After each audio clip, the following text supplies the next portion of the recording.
Hello and welcome to the Backfield, the running back analysis podcast for the Wild Card Weekend, Week 1 of the playoffs. I'm Big Italy 42. He's Jason Gilbo at JGilbo11.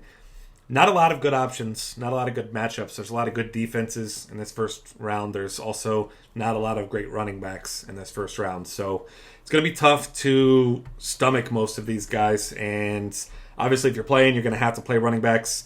Paying down might not be a bad option because we've got a lot of tough matchups. So we'll start off first with probably your safest mid-range bet, as strange as that sounds for the struggles he's had at times this year. Eddie Lacy against Washington. This is a guy who is easily the most experienced playoff back of the guys playing this week, the healthy guys at least. And he's had a ton of exposure in the playoffs. He's played quite a bit. He's had success running the ball, catching the ball, whatever it may be. So especially due to his price, I think he's the first guy you got to get into your cash game lineups as far as running backs go because he's going to be popular. And Green Bay, especially as they've been struggling through the air, they're going to get Eddie Lacy the rock plenty of times this week and try to establish that nice balance because if Washington doesn't have to respect the run, I know it's still Aaron Rodgers, but these playmakers are not making plays for the Packers this year in the passing game. So I think Eddie Lacy's the one guy that kind of stands out as a really good running back play this week. Yeah, as much as he's burned us in the past, you look at last week, he's always had good games against Minnesota, but things kind of got out of control. My only real concern is the line. The line has been awful. We saw John Kuhn come in and pretty much be an extra offensive lineman in the backfield to protect Rodgers. That's the only thing that could really hurt Lacy. But at this price, you're not paying up for him, so he's not going to completely hurt you. And you really want to pay down at running back this week. But Lacy's in a great spot.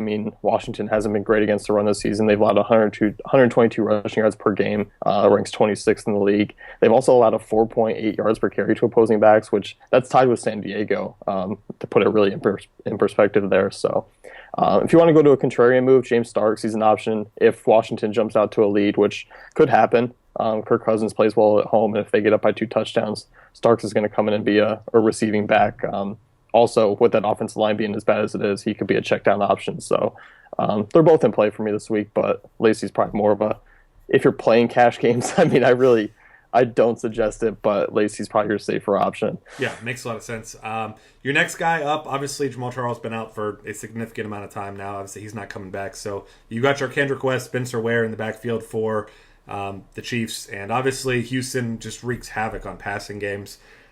They're pretty good against the run as well, but West is a guy that can catch passes out of the backfield. And whenever you're facing a guy like J.J. Watt, you need those quick passes, those short check down, perfect Alex Smith type of passes that he throws a lot.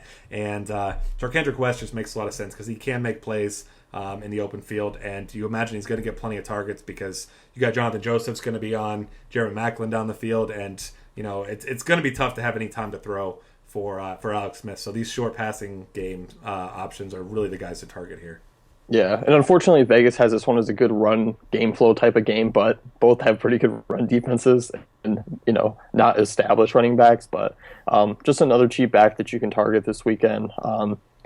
He's a safer bet for carries because we've seen Spencer Ware go missing a couple times, but Ware has a good ceiling who can match much like we saw last week when he rushed for 78 yards and a touchdown. So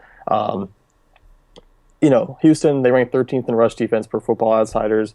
Pretty good, but kind of more along that average, league average line, I guess you could say. So I think if the Chiefs are going to move the ball, it should be against the run. So, you don't feel safe about it, but unfortunately, that's what it is this week. Yeah. These next two guys, at least they're established backs who have had plenty of success recently.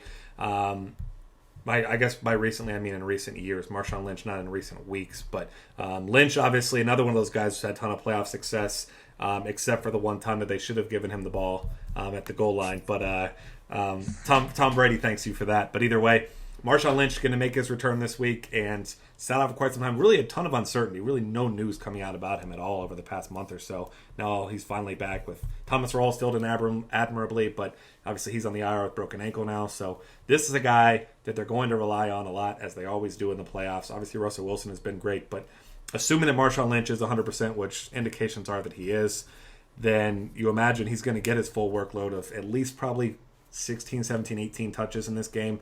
And it's not an ideal matchup, but he's one of the better backs talent-wise on this slate. And this is a game that I think you, Vegas, kind of everyone thinks that Seattle's going to win fairly handily, which would just lean us even more to believe that Marshawn Lynch is going to get some extra carries late. Yeah, I mean, Vegas has Seattle as 5.5 point favorites, but I think it's generous. I mean, it really could be a little bit more. I would shoot that 7.5, 8 range, I guess you could say. But like you said, Minnesota's been pretty decent against the run. I mean, they're ranked 18th, but I think they're a little bit better than that. They've allowed kind of a 4.3 yards per carry to opposing backs this season. I think workload could be your only concern.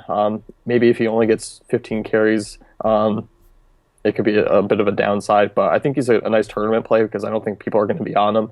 I think you're going to see a lot of people pay up at wide receiver and not pay up at running back. But we know Lynch, if they give him the rock, if he gets his goal line touches, I mean, he's in for a multi-touchdown game. And you got to look at the Seattle offense. I mean, they'll keep Minnesota's defense honest. So Wilson's feeling it right now, and they'll keep them on their toes. So I think Lynch is a nice tournament play.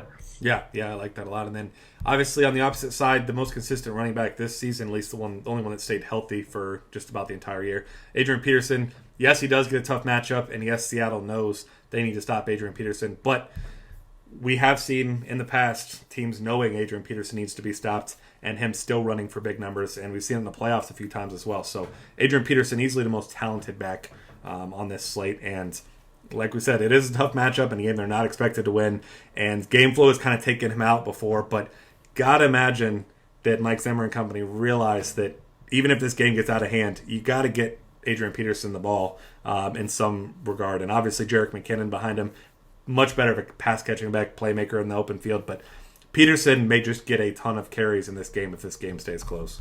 Yeah, which is your biggest concern. I mean, it's this game getting out of hand early, much like we saw Seattle when they played Minnesota last time, and there was like 38-3, and that was it. I mean, AP got less than 10 carries or something like that. So, I mean, that's your only concern.